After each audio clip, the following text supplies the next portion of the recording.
tip for scanning things. Alright, so we scanned this right side up, right? And then what we want to do then is scan it upside down. So we have the right side up and the upside down files.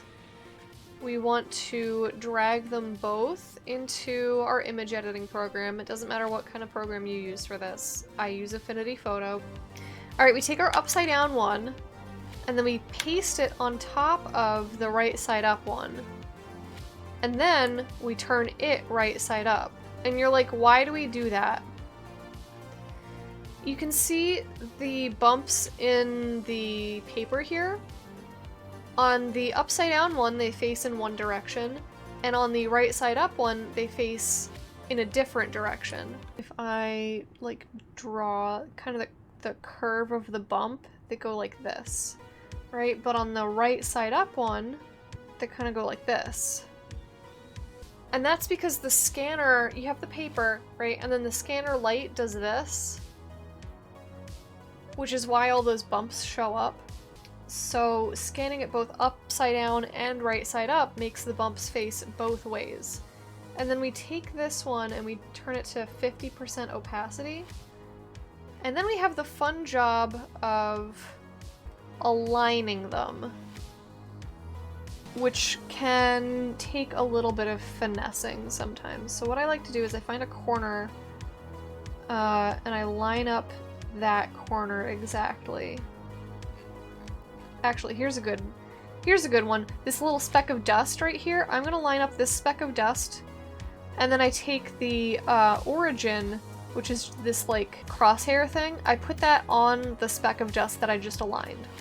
Now when I rotate the piece, it rotates on that speck of dust.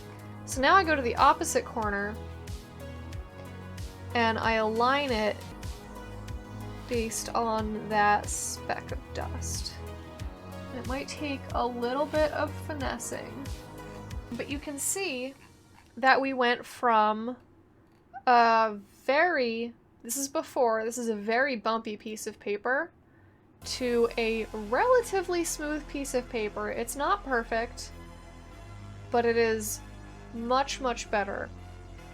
And here's another comparison. Here's the upside down one at full opacity, still very bumpy.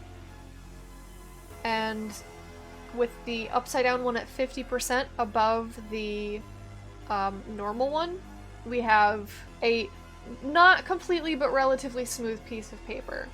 So the bumps cancel each other out. And what's great is because this is just 2 layers and there's no blending modes.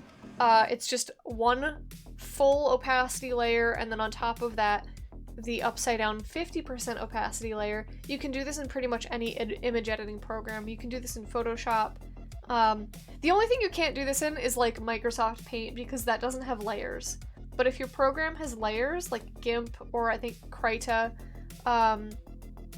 you can do it in basically any program.